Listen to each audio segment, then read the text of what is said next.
What's up, everybody? Welcome back to Greataxe Gaming. I am Jax, and we are back with the last episode of Hiveswap Friendsim. Now, as I said before, there is an epilogue that I have touched. I recorded it, and I recorded it actually at the end of the last episode because I was confused by a prompt. So, that will be going up at the end of this episode. But, for now, we are going to meet the twins. I do love clowns. Although I feel like these are going to be...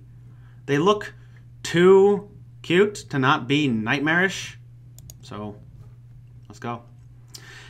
You've gotten pretty good at the old friend-making game by now, but even an old hand at palling around like you, a real platonic Lothario, has bad nights sometimes. Tonight was one of those nights. It's getting close to morning and not a new friend in sight. You'd met new people, sure, but none of your conversations had panned out the way you wanted them to.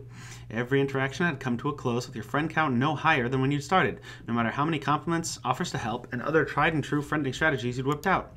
You won't stand for it. You're determined to finish out the night with at least one more new buddy's name in your little black friendship book. But with the sun's about to rise, you have to admit you're cutting it a little close. As each minute ticks by, the sky gets a little lighter, and the possibility of dying an agonizing fiery death gets higher. Maybe it'd be best for you to just pack it in and find somewhere to stay and spend the day. You pick up your trusty palmist and call up one of the many friends you already have to ask if you can crash. Hell, maybe Skilla will be up for sharing a Recupera raccoon again. The soothing news has kind of grown on you, and sleeping next to Skilla always makes you feel so comfy and safe. Turns out Skilla is more than down with you coming over. Time to make tracks. You turn tail and hurry into the direction of Skilla's digs, but it's not long until you run into a distraction. Oh yeah! Oh, this is gonna be good, huh? Yeah. That distraction is in the form of a house.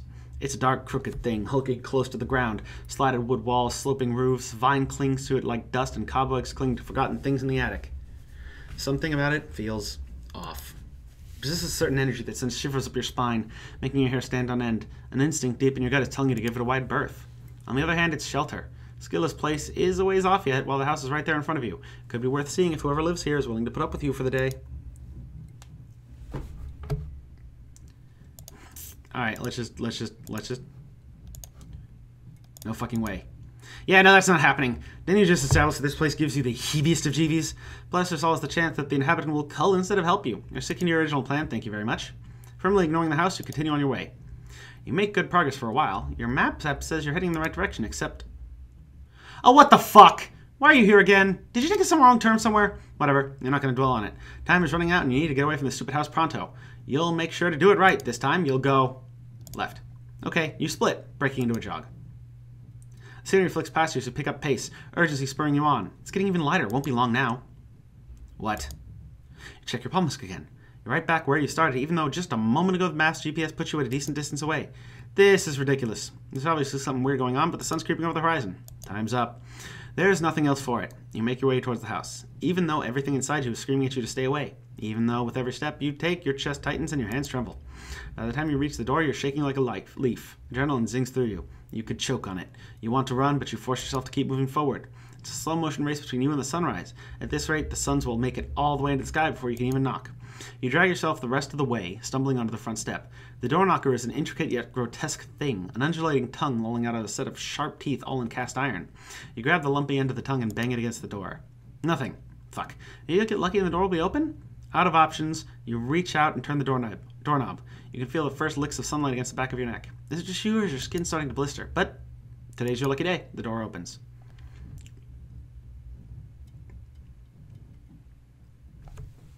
You should feel overjoyed at your life being spared. Instead, your focus is fully on how roiling in your belly has bloomed fully into nausea.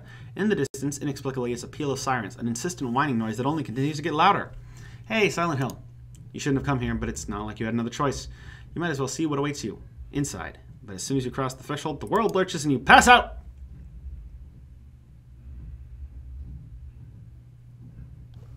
What the fuck? The music's up! There's just no sound. You come to in a different room than the foyer, head ringing like someone just whacked it. When moved to sit up, there's a sound of skittering all around you, like hundreds of tiny insects skittering away to safety. Have they been rolling the floor while you were knocked out? Gross. You prop yourself up back on your hands and take a look around. Your impromptu nap has done nothing to assuage the deep sense of wrongness you have about this place. But, hey, maybe you've managed to sleep through the day. Maybe the sun has set again so you can get the hell out of here. This sense of optimism is misplaced, probably, but it's not as if you can check. There are no windows. You cast your eyes around the room. Underneath the floral-peeling wallpaper, the walls are riddled with damp and mold.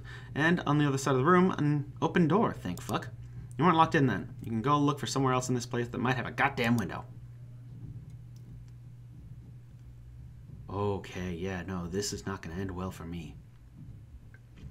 You step into a long, winding corridor. It's so cramped you feel almost as though the walls are closing in. While it had been warm enough outside, in here a deep chill settles over you, sinking deep into your bones. You're half convinced you'll never be warm again. So, we went from friendship and joy to questionable sexual exploits and probably now murder torture. Emanating from somewhere you can't see is music, tinny and rhythmic.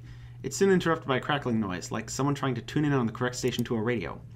Then one of the picture frames lights up. Looks like it was actually some sort of TV screen. Hello, children. It's murder time. Welcome. Welcome! We're glad that you're awake. And that you came to visit us. We've been really bored in this stinky old house. It really sucked. We could have just died from how boring it was. Two voices. One monotonous and so quiet you can barely hear it. The other shrill, dramatic, like its owner never learned the meaning of the words indoor voice. By the way, we'll see. Catching what the quieter person is saying isn't made any easier by the high-pitched giggling that starts up in the background whenever they start speaking. So hurry up and find us. We want to play a game. Gee, why do those words give you such a profound sense of deja vu? The line goes dead. At the same time, a door pops open at the other end of the corridor. You're meant to go through it, you guess. You'd rather go somewhere else, anywhere else, other than through that door. But there's nowhere else to go. Or is there? Save, yes. Alright, let's search for another exit, because that seems like death approaching that door. No, there has to be something else here. Ignoring the voice's instructions, you examine the walls of the corridor instead. Soon enough, you notice something funny about one of the paintings. Its frame seems much thicker than the others, which strike you as somehow suspicious. Feeling along its bottom edge reveals a button. You push it. There's a groaning sound, and part of the wall folds away, revealing a tunnel of some sort. Ha! You knew it. You're so focused on trying to make your escape that you rush through with opening without looking. If you had been more careful, you might have noticed one very important thing. Past this doorway, there is no floor. Your feet meet thin air, sending you pitching downwards. Drat! You think as you plunge toward the pit of knives beneath you. You'd reach a follower milestone on Chitter the other day, too, and you hadn't gotten around to bequeathing it to any of your friends in case something like this happened. Your final, regretful thoughts are of your account, dusty and abandoned, with no one there to continue updated after you're gone. Goodbye, friends, I am dead. Alright, let's go to the door. Dude! Your wariness only intensifies once you set off down the hall, because the walls start fucking bleeding. You've seen enough troll blood at this point to be able to recognize it. Multicolored streams ooze over the wallpaper and the faded portraits lining the halls, collecting and congealing in sticky, viscous puddles on the floor. The narrow hallway becomes steeped in the stench of copper. You walk faster, but the streams of blood follow you, quickly sluicing down from the ceiling as you walk. Okay, important question here. Are they actually fucking ghosts? Are there troll ghosts? You reach the door. Eager to get away from the grisly sight, you throw it open, but, oh god, you hadn't considered what might be waiting for you before it. What if these two shady characters plan to torture you, tie you up and steal your palm husk, texting embarrassing messages to your friends, while you can only look on in horror, helpless and unable to intervene? Anything but that. It's too dark to see anything. All you can do is fumble and feel around with your hands. Getting out of the room again is a no-go. The door swings shut behind you as soon as you stepped inside. You shuffle forward on wobbly legs. The floor feels unstable somehow, like it's going to open up and swallow you at any moment. Would it be a good idea to call out if anyone's here? You manage a feeble, hello? Your voice echoes. Soft laughter reverberates back in response. You catch a glimpse of something from the corner of your eye, a flash of purple. There's a sensation of eyes on the back of your neck, watching you, but you can't discern where the other presence in this room is, if there is even one. You kind of hate this. Of all the shitty welcomes you've received, this one takes the cake. You have to get out of here. You try to gather your panicked thoughts together to formulate a plan, but before you can do anything, a series of ropes appear seemingly from nowhere, coiling tight around you and holding you down. You're finally here. We've been waiting for you! A light comes on. It's not the warm, burning rays of sunlight, this room is windowless too, but a spotlight, bright and harsh. It lights up a broad swath of the room, bleaching it in white and sending long shadows stretching away from it. You can see your captors more clearly now. 2 purple-blood kids. Aside from their expressions, they look exactly the same. A manic glint sparkles in the eye of one of them, as sharp as his razor blade grin. The other looks more hesitant. Almost sad. We're Basili! And Barzum. You're the alien, ain't ya? You look weird. Your body's real weird. I wonder what color your blood is. Or how springy and slimy your acid tubes are. They'll squirm around like slither beasts. They squirm around like slither beasts when we slice open trolls' bellies. Are yours the same? You struggle against your bonds. You have no idea what acid tubes are, but you'd rather they stay inside your body where they belong. Thanks. You thought you'd move past the days where you had to serve as a torture puppet. All you needed was a few days shelter from the sun, or a few hours shelter from the sun, and if it's safe to go outside again, you'd really like to leave. This was the wrong thing to say, apparently. The twins leer at you disapprovingly. Or, well, one of them looks so disappointed he might just burst into tears. The other looks pissed. No way. We told you. We've been so bored. Do you know what it's like to be all alone? With no one else to play with? For wipes.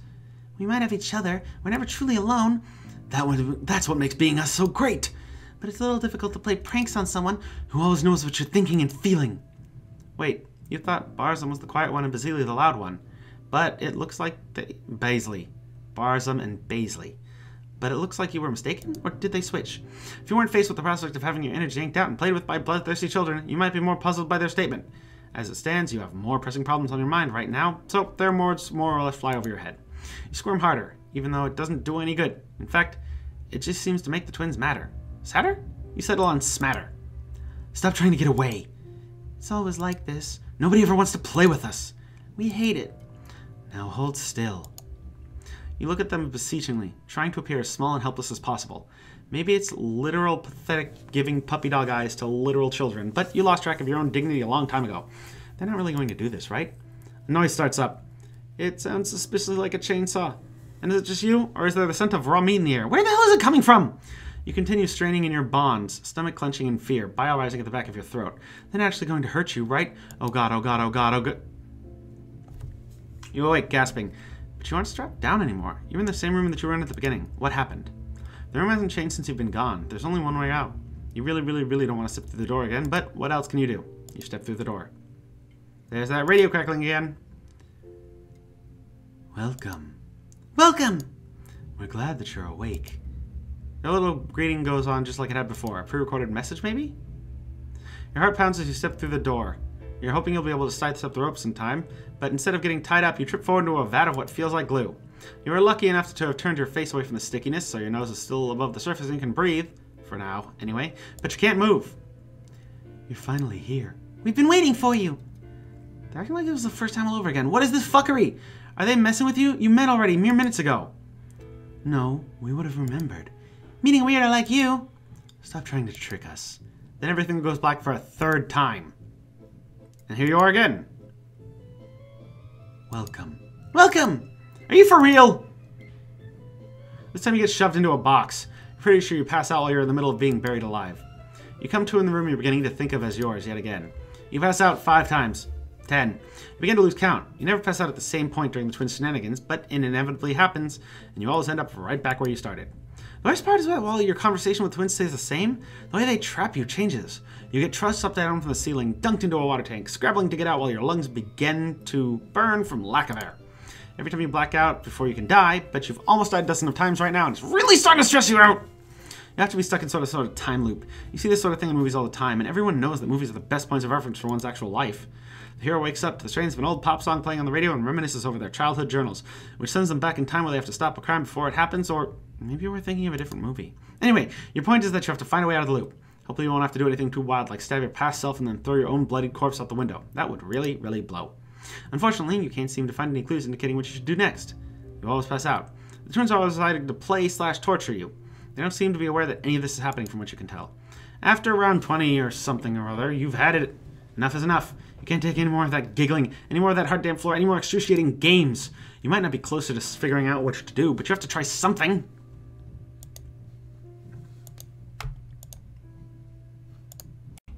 Okay, let's go.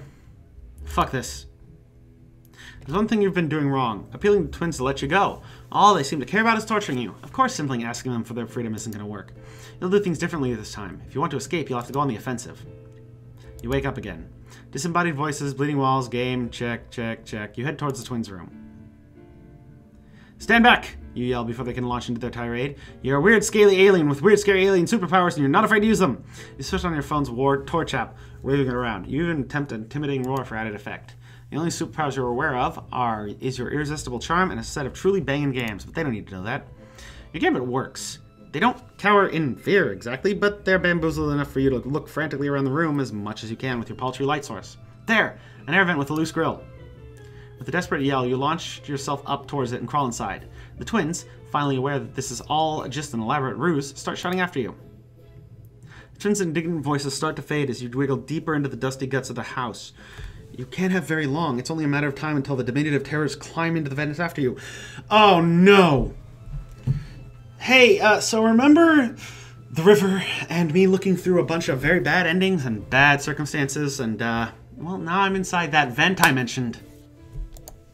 Maybe they'll run ahead and cut you off via one of the other rooms the vent's connected to. They must know the layout of the house better than you do. Much to your surprise, though, you emerge at one of the outside walls with no trouble. It's dusk, not day, for which you mutter a quick thank you to your merciful overlords. From here, it's a simple matter of picking your way down the vines until you get to the bottom. Once your feet touch the ground, you start running. When you cast one last wild glance over your shoulder, you catch sight of them, your captors, who you've successfully hoodwinked. They're standing in the grand front doorway, screaming. You have no idea why they aren't coming after you, but you don't question it, pumping your legs until they're burning. It's a good thing you spent all that time jogging with Stelsa. You've gotten really good at running away with from your problems. Fuck you! You stop running once you can't see the house anymore. You're a little surprised that getting away turned out to be that simple, but you know better than to look a gift hoofpiece in the squawk gaper. It really flowed through you in waves. You did it. You got away. You slowed down to a leisurely walking pace, pulling out your phone as you go. You have a slew of texts from Skilla, who'd been wondering what happened to you after you never turned up. Her invitation to come and hang out still stands, though. Oh boy, you can't wait to finally make your way over there and chill with her. You'd never play favorites among your pals, but you have to admit you hold a particular fondness for Skilla. Her whole thing where she always makes sure not to cause you any bodily harm, that definitely has its charms. You keep walking, but after a while your stomach starts to sink. It's been half an hour and your surroundings don't look any different. You should be close to Skilla's neck of the woods by now. It's not until you catch sight of a weathered wall outwound with ivy that you realize what's going on. It's the house again. You're still stuck. You're not going to be able to leave its grounds no matter how much you walk. You might have escaped the house, but whatever curse or space-time witchcraft this is, isn't confined to within those walls. You're in a pocket dimension of some sort, and you don't know how to break out. So now you can either return to the twins, since they're the only company you have out here, or make these bushes your new best friends. You look dolefully out at the miles of scraggy underbrush before you. You'd probably get used to gazing at nothing, because this is all you're going to be seeing for a long, long time. Jesus. That's way darker than previous endings. Like, previous endings I just got fucking, killed. That was a psychological breakdown of... Okay, well, remember who you are. There's one thing you've been doing wrong. Making this all about escape. You've been so preoccupied with not getting sliced to pieces with knives and everything that you lost track of what's truly important. The word that echoes in your heart when you rise at dusk and pulses through your bloodstream during the rest of your waking hours until it's time to go to sleep. The word that's kicked off every single narrative you started in thus far. Friendship! You'll do things differently this time. You're going to bring yourself to truly care about these creepy clown children, goddammit, even if it's the last thing you do. And with the way things are going, it very well could be. Their room was oddly benign this time. A tickling machine. Unfortunately, it's a little difficult for you to talk to them through all the laughter.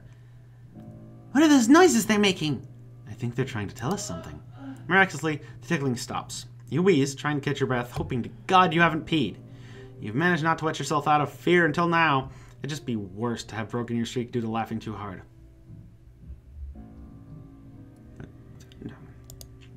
What is it about clowns and you divesting your body of waste? There it is! There's the fucking reference to the... After assuring yourself that your underwear is blessedly dry, you ask, if they kill you, won't they just be alone again? How is that beneficial for anyone? They'll just be bored and you'll be, dead, which you would really rather not be. Their creeping saccharine smiles transform into matching expressions of confusion. Barzum puts a finger to her chin, cocking her head to one side as if deep in thought, almost like a puppy. Under any other circumstances, you might even consider it cute. What are you talking about? We don't want to kill you. Maybe just cut you a little. You'll heal right back up again. Don't be such a wriggler. Some of the things they tried to inflict on you would definitely have taken more than your regular human healing functions to recover from. But, wait. You think back to Ramil taking a whole-ass club in her side and acting like it was no big. She said something about higher blood colors being able to take more of a beating, too. Are the twins assuming that's the case for everyone? God, this is what happens when all the adults in a society go off planet and leave a bunch of zoo animals to bring up their kids.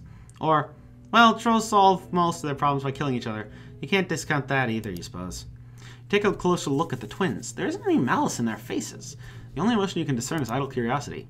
You decide to take that as encouragement. You explain that, no, you won't heal from being sliced open, or from an on-fire scuttlebuggy being flung at your head. Because you're a human, and humans heal differently from trolls. Well, differently from high-blood trolls, at least. You even use your best babysitter mice for good measure. You feel like you're giving a stern talking to about the importance of taking care of one's toys so they don't break.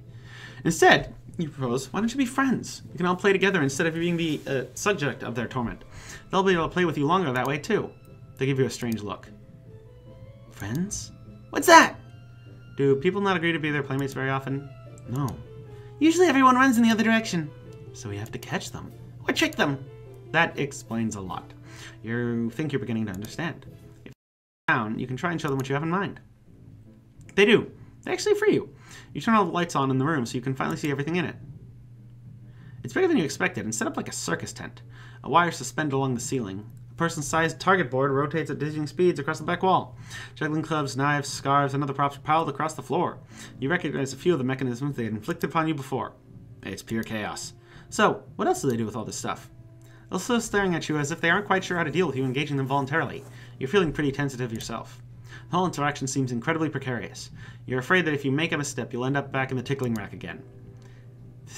This isn't ours. We just found out when we got here. But it does look a lot like what's in our hive. We can do shows and stunts. All kinds of cool stuff. Fuck, even when they aren't threatening you, the way they talk in chorus like that freaks you out a little. In perfect unison, like they're one voice instead of two. You shake off your fears and suggest that they show you a little something. They seem to like that idea. Excitedly, they scurry over to the target board. One twin stands against it, while the other picks up a handful of throwing knives. You're anxious. You don't exactly want them to rough up each other instead of you, but Barsum just throws the knives in a graceful arc. They surround Baisley perfectly, barely missing him. You gasp, your mouth a perfect O. The twins seem pleased with themselves, laughing together like they're sharing a secret. If you think that's impressive, watch this. They execute a sick flip on a pair of trapezes above a bed of swords. Make a daring escape from one of the contraptions they trapped you in. They move similarly to how they speak, perfectly in tandem with one another. With the variety of obsessions you've seen among your friends, I figure it was only a matter of time until you met someone who made a hobby of risking their lives. It's not too out there compared to cage fighting, you suppose. Or collecting saucy East Alternian figures. You could have just escaped! From the trap we put you in earlier, you know? Why didn't you? You laugh nervously. You haven't exactly had much practice. And maybe it would have been easier if you had someone else to help. You look at the two of them pointedly. You didn't even realize siblings were a thing among trolls, let alone twins. Sibling? What's that? You know, someone you share a lucis with? Someone you hatch with in the same clutch? Are you phrasing that right? We do share a lucis. We share everything! We didn't just hatch from the same clutch. We hatched from the same egg! We were going to be a single troll, but we split in two! Just our bodies, though. Our minds are still one. One person, two bodies! We're one and the same. Okay, maybe siblings aren't a thing on Alternia after all. Being literally the same person is quite a bit different from the human concept of twins or siblings. Somehow, this leads to them telling you all about a number of exploits they had with some of the other kids in their neighborhood. One story leads to another, and soon you're recounting some of your own adventures too. They particularly love your attempt at giving an impression of Nike, clapping and crowing as you get into a dramatic power stance and flex your flimsy muscles. You can't help but feel a little proud of yourself. You feel like the guy in Jurassic Park who walked into the Velociraptor den all, "Be chill, my dudes," and they actually listened to him. Besides, there's something great about making kids laugh. Even kids who were trying to murder you less than an hour ago. The twins are in the middle of playing a prank that they'd played that they found hilarious, and that you're trying hard not to grimace in horror at when you feel it. A certain change in the air. Didn't they mention they'd been stuck here? Did we? Yes, we have. When we try to go out the door, some sort of force pushes us back. You're the first other person we've seen since we got here. You have a hunch that might have changed. Why don't you all try again? They look at you skeptically. If you want. It's not going to be any different, though. You just tell them to trust you. You look at the front door. The twins are crowding you from either side, clinging onto your arms and edging so close it's like they're trying to burrow into you. Ready? They nod. You push against the door. It opens, and you breathe in cool evening air. Not so fast. We've gotten this far before, but we won't be able to go any further. You'll see. You take one step, then another. As you look beyond the grounds of the house, you see things you hadn't seen when you first got here. Mountains in the distance, other houses. Before, all you could see was shrubbery. You pick up the pace. The house falls away behind you, disappearing into the fog. Whoa! You did it! You actually did it! We can finally leave. They swoop in to grab you, hugging you hard. Carving the horns of their mask almost stab you in the cheek. These things are a bit of a hazard when the wearers only come up to about where your chest is. They keep talking before you can get a word in, pulling you forwards and shuffling you along between them. Looks like you were right. It wasn't just enough to save yourself. You had to save them, too. You don't know how, but the key to making this little patch of universe obey the rules of reality once more was friendship all along.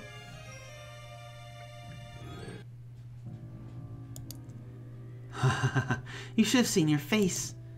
You were shit your Cantube's terrified. Yeah, that was fucking unsettling. You heave a sigh as their incessant giggling surrounds you like so many playful ghosts. Yes, yes, you say. Very clever. They were the hands behind all this nonsense, weren't they? You started guessing somewhere toward the end. You wheel your hands vaguely. All the time stuff. They sure scared you, all right. No. That wasn't us. We were talking about the bloody walls and the creepy sounds. None of that was real. That was all us. That was all. Chuckle voodoos. We're the best at chuckle voodoos. We got you so good.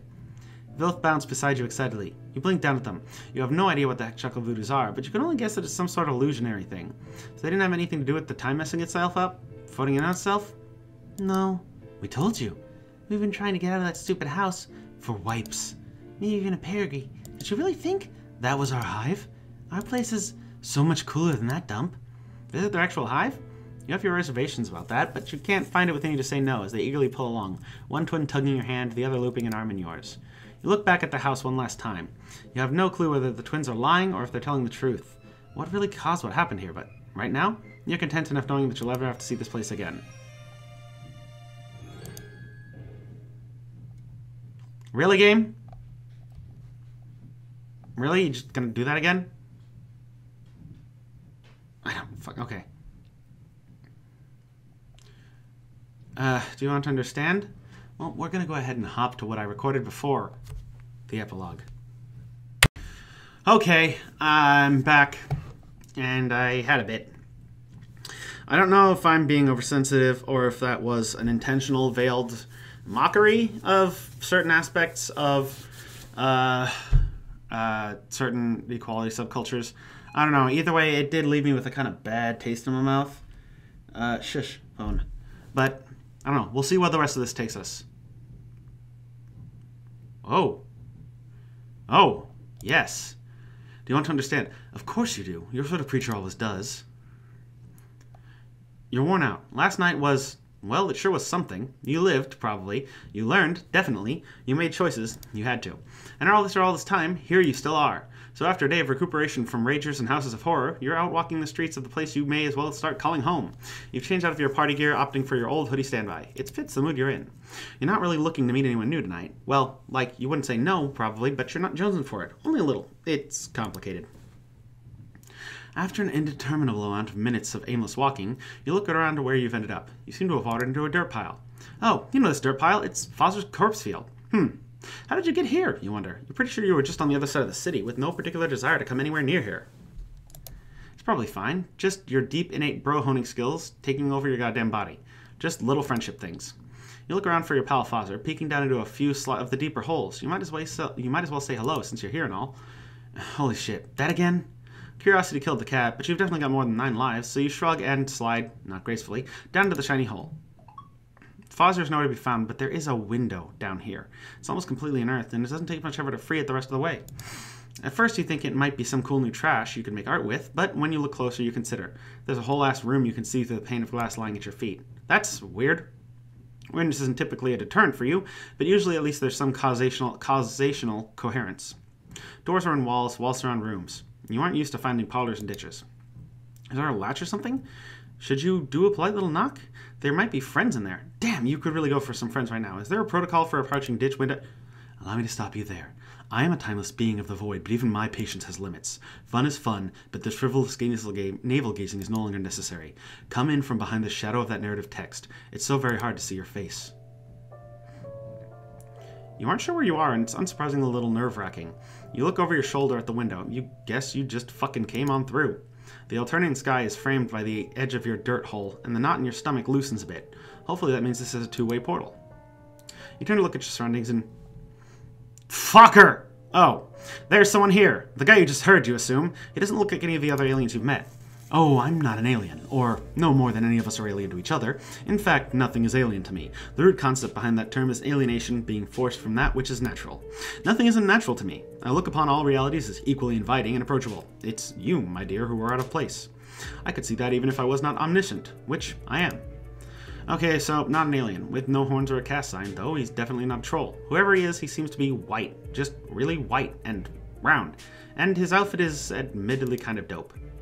Looking up at him really ramps up your friend thirst. He just got this quality around him that you've got to get with. You take a step toward him, almost without thinking about it. Oh, my apologies. That compulsion has become extraneous. Let me take care of it for you. He snaps his fingers and your knees buckle. The force of the universe presses down on you like G-force. You blink, and somehow he is there immediately, arms outstretched to catch you as you fall. He steers you to a chaise lounge, and you drape yourself weakly onto it. Please, have a seat. The emotional transition might be a tad uncomfortable, but I know you've handled worse. You're quite the soldier. Allow me to be the first to say that I'm very pleased with your work.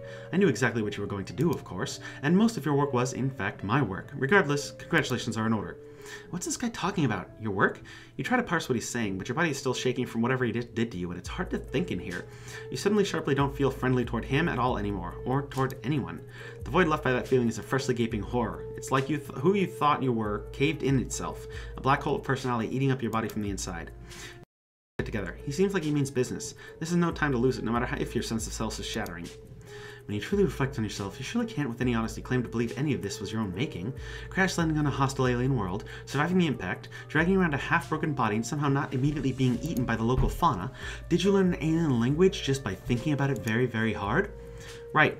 Malik said something about that you were speaking perfect Alternian, and it was kind of weird, but you just kind of accepted it.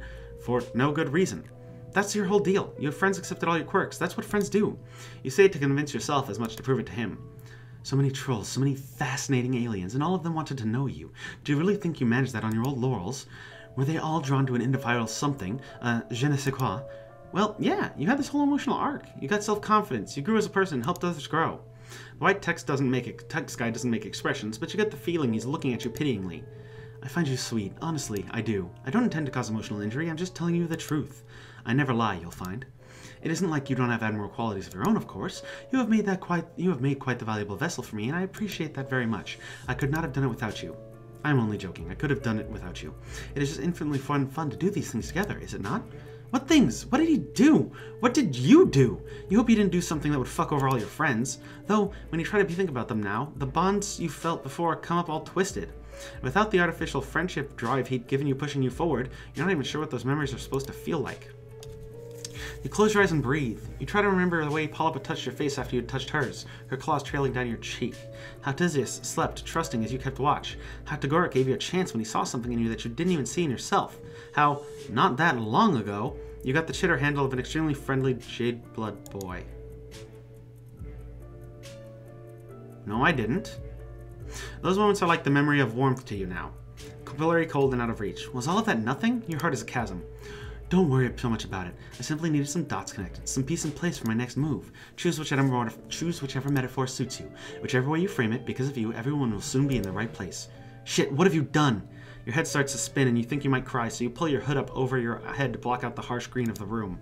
You try to imagine it smells a little like Malik. It doesn't. It doesn't smell like anything, really. But you remember what it smelled like at first, and you hold on to that. It was real, you tell yourself. Your friends were real, and what you felt for them, and with them, was real too. You're so afraid for them, and as guilty as you feel for craving it, the fear just makes you need those feelings you felt before even more.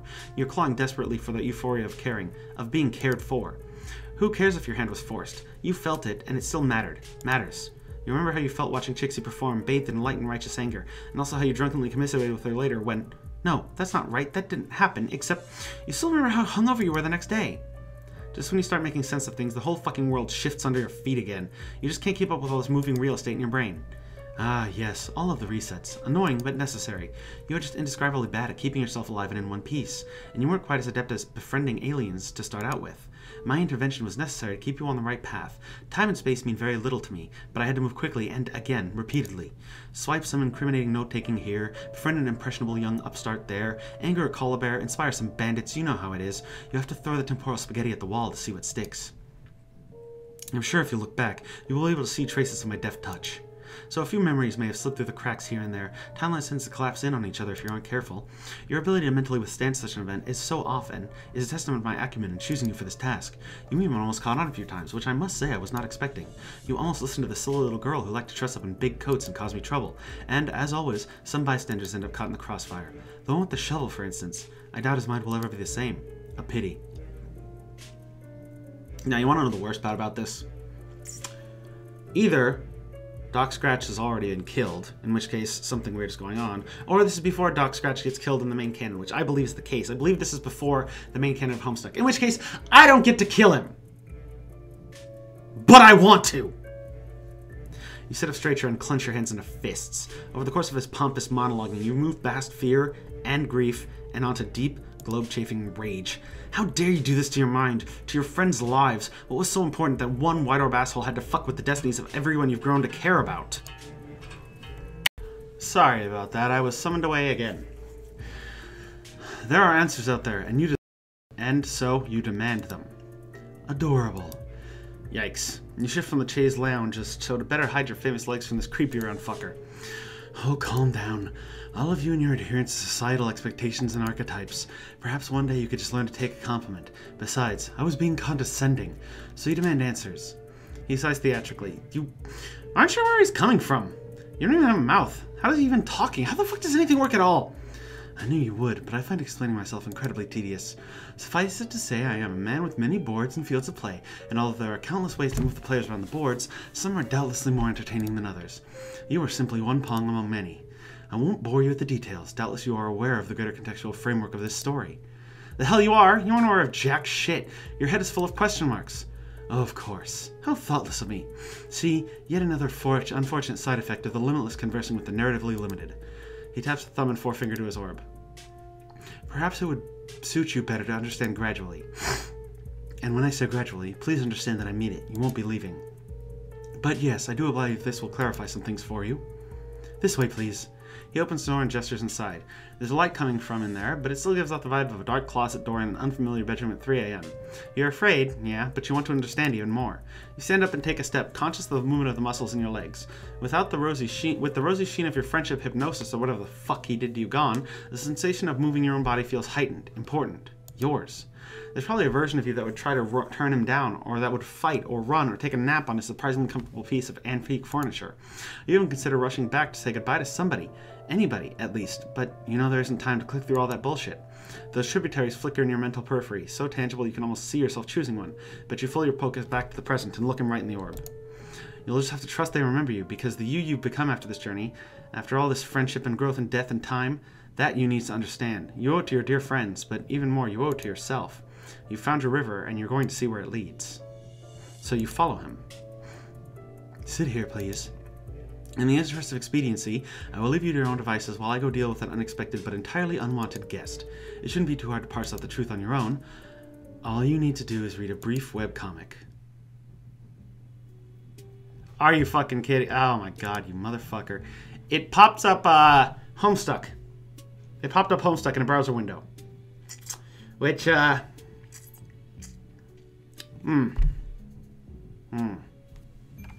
So apparently I was actually supposed to get an ending screen there at that last ending before the epilogue, but it glitched, which is why I just had the twins standing at a black screen staring at me, which was real unsettling. Anyways, that's it for this game. That's it for Friendsim. Now, once again, I'm not exactly sure. I'm going to have to go do some research on the timeline of Homestuck and Hiveswap and how all of it fits together, because fuck if I know. It may not even all be in the same timeline. It may be different universes. I don't know. Anyways, as I said before, to all of you that came here to watch Hiveswap Friendsim, thank you very much. I greatly appreciate you guys coming over. If you want to keep sticking around, watch my videos, suggest things for me to play, all of that good stuff, I would greatly appreciate it. I always love making these videos for people, and I always love talking to people about the videos and all that good stuff. But yeah, that's it for Friendsim, so thanks for watching.